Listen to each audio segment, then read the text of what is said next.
My name is Sam. I go by Samster or Samster_VFX. Couldn't tell from the name. I'm a visual effects artist. I've been doing visual effects for about 4 years now. I did a course at university, and then since then I've just been doing a lot of freelance work and obviously been having a lot of fun with these render challenges that Clint has been setting up. And very graciously this time around, he thought my work was good enough to be in the top 100, which has been awesome, incredibly humbling, and yeah, just really happy to be here.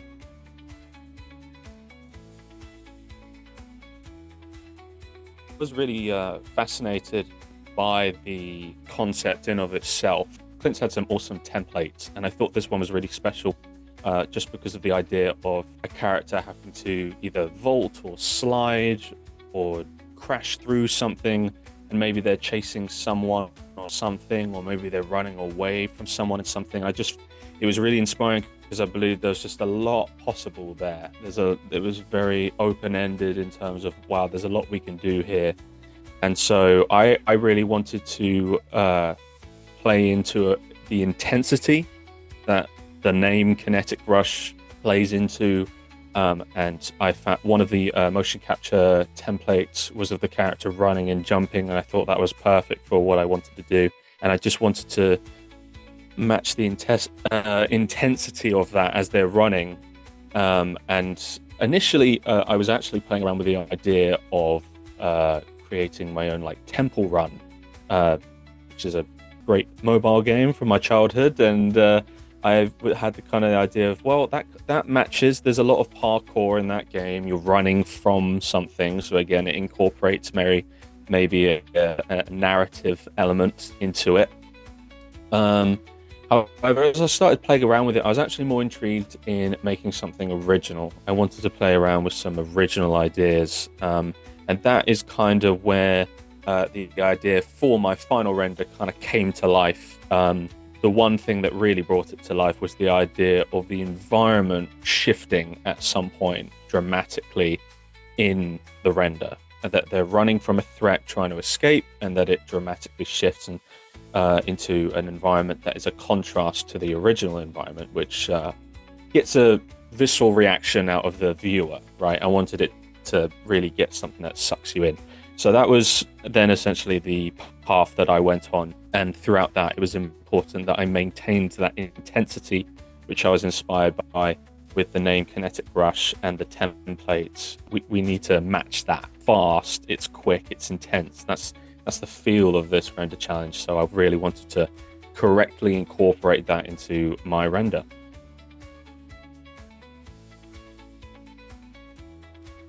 When it came to the initial concept, obviously the first step was picking a template, right? There's a bunch of different motion capture templates, some with running, some with sliding, some with vaulting over something, some with crashing through a wall or something. Really cool, awesome animations to play around with. What my idea for this original story was developing into is I wanted to have two environments, have a narrative reason for the character to go into another environment, and to have a big contrast between those two environments. So I went with the run, jump, and land motion capture. I believe that fit the most. And I decided to go with a kind of theme of light and dark. So as I started developing it, the first step that I wanted to do was get the character right.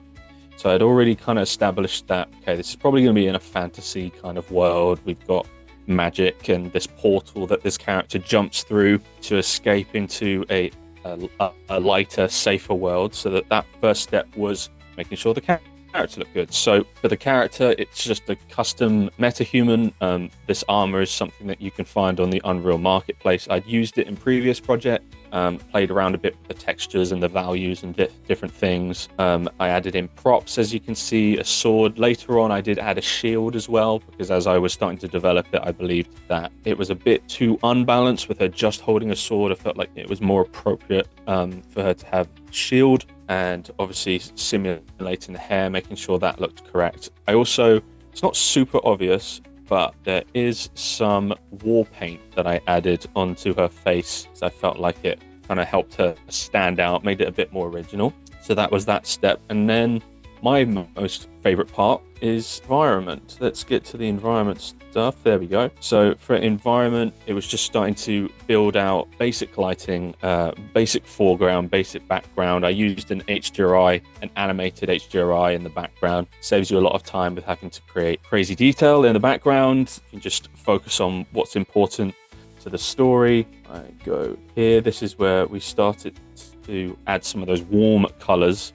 And the main inspiration for this environment was I'm actually currently, for my YouTube channel, I'm making a short film based in Lord of the Rings with Mordor, and I've been kind of playing around with the concept for a while, and so I kind of wanted to experiment with something like that, with some harsh, warm colors, some lava that you can see in this area over here. And so I wanted to start bringing that in, start setting up the lighting to give this kind of warm rim light to the character, so it's isolated. You see where the character is, you know where they are. Then I started to add in characters like this big guy.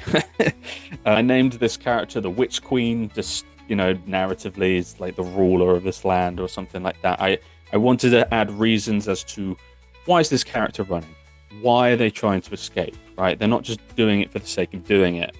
Time and time and again that we've seen in these render challenges that Clint has set up, narrative is an important aspect. There needs to be a reason why the character is doing what they're doing. It doesn't have to be some immense crazy reason, but there needs to be something, right? Something that pulls the viewer in to go, oh, there's more to this. And so for me, it was that there's this threat in this kind of underworld environment, and they're trying to escape to this overworld environment.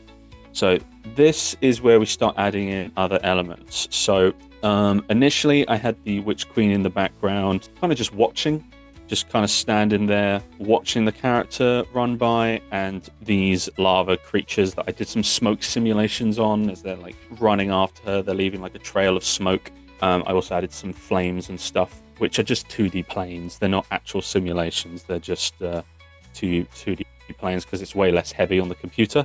But the threat didn't feel imminent enough. So I wanted to add a bit more of an imminent threat. So I changed the animation of the Witch Queen to have it as if she's kind of reaching out, trying to grab the character just as she jumps through the portal.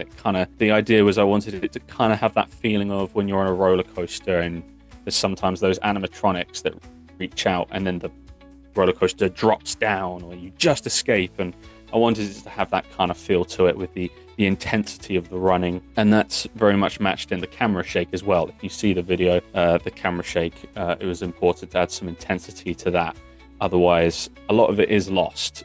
And so that was kind of the look for the underworld. So this is like the design of the Witch Queen. So it's designed in Blender, a lot of sculpting, different armor pieces, as you can see. And I wanted them to feel oddly organic, but also they are their own pieces, their own armor pieces.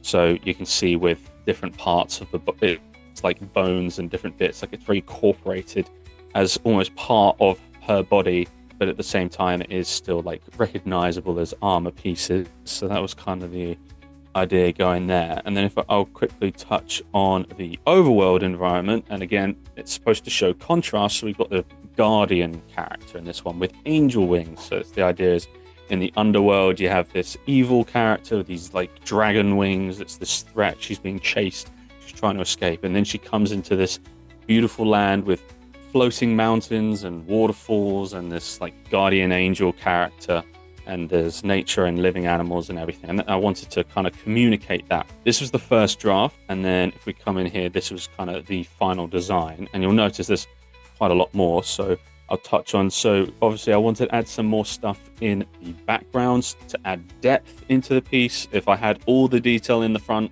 it would probably feel a bit one-dimensional, and it would be noticeable that the background isn't as detailed as the background. And if I want it to feel like a real place, I got to make sure the background feels detailed as well. So adding things like this and the waterfalls was important. And Avatar was actually a big inspiration for this environment. I loved the visuals in Avatar of the floating mountains with the waterfalls. I think it's beautiful, and so that was kind of what I was running with here.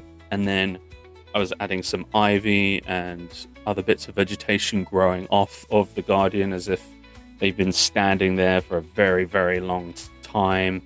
We've obviously got the different animals that look at her as she jumps through the portal as like, oh, she came out of nowhere. And then you might notice as well, we've got a character here and we've got a character here. And the reason why these characters have been added is for narrative reasons, because when I started looking at the render from, okay, they're running into this overworld, escaping from the underworld, but are they in danger in the overworld? There was nothing really visually other than the shifting lighting and colors to show you this place is safe.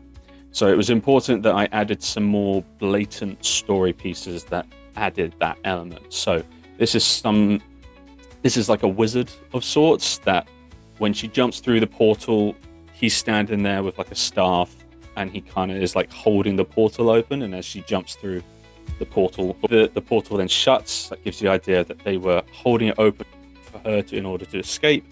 And then you have this knight character kind of waving her over to the castle. And again, all these pieces just play together to tell you, oh, okay, this is a safe space. She's got people here that are allies. Again, adding into that narrative. Why is she running? Where is she now? To just add more interest for the viewer when they're watching it, right? Because of course, with these render challenges, you want it to look awesome. You want to match the style that whatever it is you set out to achieve. But in my opinion, and what I love to do is I love to tell stories. I'm a storyteller at heart that uses visual effects to tell stories. And so for me, it's important that there are narrative elements in what I create. So that's kind of what was going there. And then I've got these photos here of the Guardian character that you can see. It's just the clay render. Again, it's kind of like this stone giant with this giant sword and these angel wings, again, adding that contrast into the look of the characters. And one thing that's not as obvious, but I'll say is my last thing, you notice here, there's like these butterflies flying around in the environment. And the idea there is that the underworld, there's embers flowing everywhere because it's fiery, it's dangerous, it's volatile. And then she comes into this area and instead of embers, it's butterflies. So again, it was just playing with that contrast of light and dark. That's like a theme that I've been quite interested in and playing around with. And so that was ultimately the process here. Discord channel that Clint has set up was an amazing way to really get that final look. I was able to share my ideas with people, and it was an amazing community that shared their work and shared their ideas, shared their feedback, and let me know what was working and what wasn't working.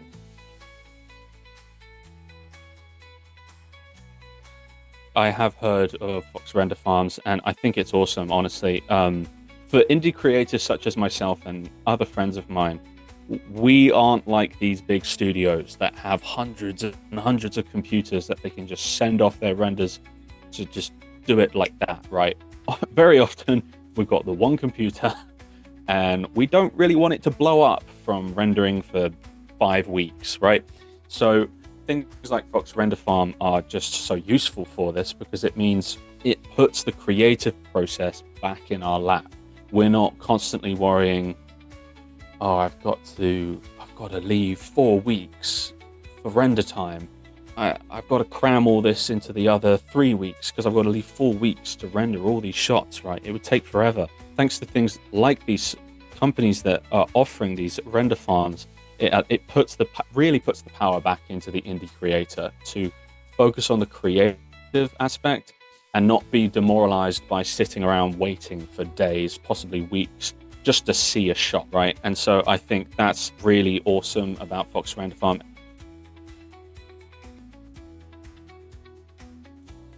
I'm just going to be focusing on my YouTube channel, going to be focusing on all the short films that I am making for the community that is growing on my channel.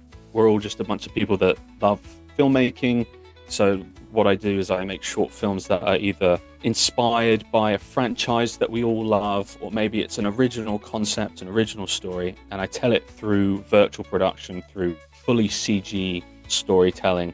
And it's just about improving, really. I love to learn. I love to grow as an artist. I love to really question where I'm flawed and work on those areas as an artist, as a director, as a filmmaker. And yeah, just constantly improving so that next time when Clint announces the next Render Challenge, I'm even more prepared and I can just go at it and have a fun time with the community and see what everyone cooks up, really, which is very exciting.